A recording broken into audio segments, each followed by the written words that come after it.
Obat cinta kekuasaan. Seperti yang telah kita bahas sebelumnya dalam manusia dan syahwat kekuasaan, Imam Fakhruddin Ar-Razi 544-606 Hijriah atau 1149 sampai 1210 era bersama menyebut bahwa hakikat kejiwaan manusia yang cinta kekuasaan termasuk ke dalam wilayah jiwa hewani yang bersifat estimasi dan akan melahirkan kenikmatan imajinatif. Lalu apa faktor yang mendukung manusia cinta kekuasaan? Imam Ar-Razi menjelaskan ada dua faktor pendukung kenapa manusia cinta kekuasaan.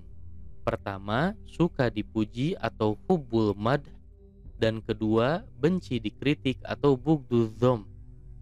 Dua faktor tersebut kemudian menjadi penguat kekuatan estimasi yang ada di dalam jiwa manusia. Hal ini sekaligus menjadi bukti bahwa syahwat kekuasaan adalah masalah kejiwaan yang wujud dalam diri setiap manusia. Jadi, di mana saja dan kapan saja manusia hidup, manusia selalu suka untuk dipuji dan benci untuk dikritik. Lalu, apa penyebab manusia suka dipuji? Imam Ar-Razi menyebutkan ada 4 penyebab kenapa manusia suka dipuji. Penyebab pertama, ketika dipuji, seseorang akan merasa sempurna atau al-kamal, sedangkan manusia selalu cinta kesempurnaan. Ketika mendapatkan sesuatu yang dicintai, jiwa manusia akan merasakan kenikmatan. Oleh sebab itu, mendengar pujian adalah kenikmatan untuk jiwa. Penyebab kedua, orang yang dipuji mungkin ragu atas sebuah hal. Namun, pujian dari orang-orang di sekelilingnya akan menghilangkan keraguan dalam dirinya dan menyebabkan rasa sempurna dalam jiwanya. Penyebab ketiga, pujian yang diberikan menunjukkan bahwa orang yang memuji telah ditundukkan oleh pujiannya sendiri.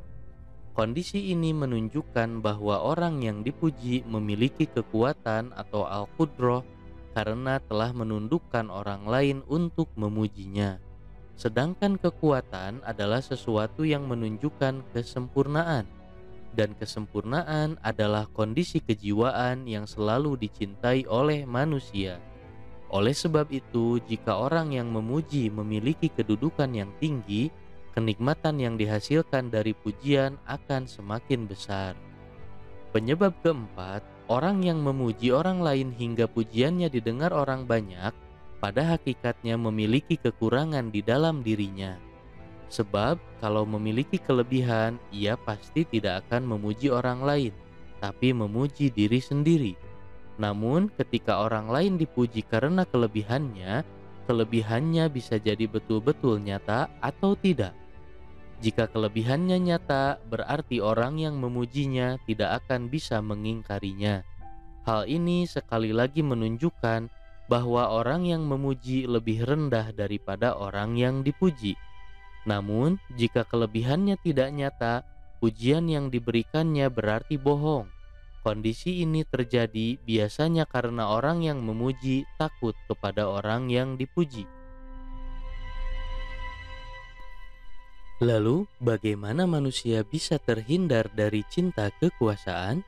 Imam Ar-Razi memberikan obat atau terapi cinta kekuasaan. Beliau membagi obatnya ke dalam 2 bagian. Yang pertama, obat berupa ilmu, dan yang kedua, obat berupa amal. Untuk obat berupa ilmu, ada beberapa obat yang diberikan.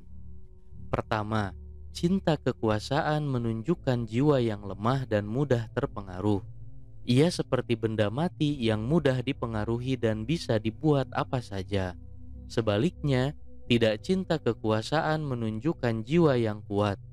Ia pada hakikatnya sedang bersifat dengan sifat Allah yang maha besar dan tidak bisa dipengaruhi oleh apapun. Kedua, orang yang memikul amanah kekuasaan harus melihat kesudahan dari penguasa-penguasa lain yang buruk.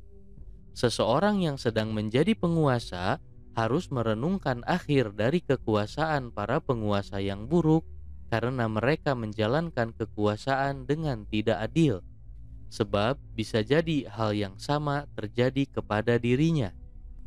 Ketiga, siapapun itu, bahkan jika ada orang yang bisa menjadi penguasa seluruh penduduk bumi sekalipun, akhir dari hidupnya adalah mati. Sifat kekuasaan yang abadi jangan sampai menutup mata batin kita untuk menggapai kebahagiaan hakiki dan abadi di kehidupan yang abadi kelak. Keempat, ketika seseorang menjadi penguasa, orang lain yang tidak menjadi penguasa pasti jumlahnya lebih banyak. Dan manusia biasanya selalu tidak suka ketika dihalangi untuk mendapatkan sesuatu. Jika demikian, orang-orang yang jumlahnya banyak sebenarnya menginginkan kekuasaan yang sedang dimiliki oleh seorang penguasa. Mereka akan berkumpul, berbuat keburukan, dan berusaha sekuat tenaga untuk menjatuhkan kekuasaan. Dengan demikian, orang yang mencintai kekuasaan pada hakikatnya adalah orang yang sengaja masuk ke dalam samudera yang dalam untuk kemudian dihantam ombak dari segala penjuru hingga tidak bisa mendapatkan jalan keluar. Kelima, ketika seseorang mendapatkan kekuasaan kemudian diakui oleh orang lain, pengakuan orang lain tersebut selalu cepat hilang. Ia seperti aksiden atau al-arad yang jika wujud maka akan hilang dalam waktu yang sangat cepat. Jadi pada hakikatnya pengakuan orang lain justru tidak pernah wujud. Keenam, mendapatkan kekuasaan adalah kondisi ketika jiwa pergi dan menikmati kenikmatan alam fisik. Ia akan menghalangi seseorang dari alam ruhani dan menikmati kenikmatan ruhani yang sangat tinggi. Ketujuh, ketika seseorang menjadi penguasa dan memiliki keyakinan bahwa para pengikutnya yang banyak akan mematuhinya, di dalam hatinya sebetulnya ada rasa takut. Ia takut jika para pengikutnya justru akan mengkhianatinya. Oleh sebab itu, dalam sejarah manusia, seseorang yang memiliki kekuasaan biasanya selalu memperhatikan gerak-gerik para pengikutnya. Jika ini terjadi, ia pada akhirnya bukan seorang penguasa, tetapi justru budak yang sedang dipenjara. Bahkan, jika ia mendapatkan berita bahwa salah seorang pengikutnya kemudian membelot dari kekuasaannya, hatinya pasti akan menjadi sedih dan gelisah. Kedelapan, orang yang ingin mendapatkan kekuasaan biasanya sibuk dengan dua hal. Pertama, tampil baik di depan orang-orang. Kedua, mengurangi segala hal yang bisa merusak kebaikan-kebaikannya. Namun, cara agar tampil dengan baik di depan orang-orang bentuknya tidak terbatas. Ia berbeda seiring dengan perbedaan tempat, zaman, dan budaya. Karena sibuk memikirkan cara untuk tampil memukau di depan orang lain yang jumlahnya tidak terbatas, jiwanya kemudian lalai untuk memikirkan kebaikan dunia dan akhirat.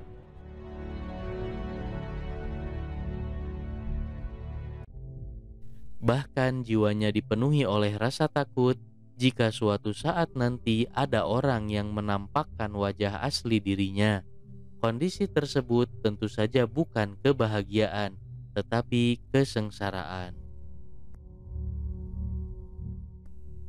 Adapun obat cinta kekuasaan dalam bentuk amal, Imam Ar-Razi memberikan beberapa obat.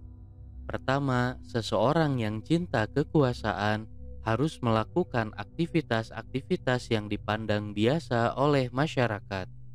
Bahkan ia harus jauh dari sorotan atau pandangan orang lain, serta harus terbiasa untuk tidak dilihat oleh orang lain. Tujuan dari obat ini adalah agar jiwanya jauh dari kenikmatan diterima oleh masyarakat untuk kemudian dipandang sebagai orang biasa saja. Kedua, seseorang menjadi penguasa biasanya karena orang lain melihat ia memiliki keistimewaan tertentu. Jika ingin meninggalkan syahwat kekuasaan, seseorang harus melaksanakan perbuatan-perbuatan yang melawan keistimewaan dirinya. Jika puasa misalnya dipandang sebagai perbuatan istimewa dari seorang penguasa, maka ia harus melakukan perbuatan yang bertolak belakang dengan puasa. Ketiga, tinggal di tempat terpencil dan jauh dari sorotan atau pandangan orang lain untuk kemudian bergaul dan melakukan pekerjaan-pekerjaan seperti orang biasa.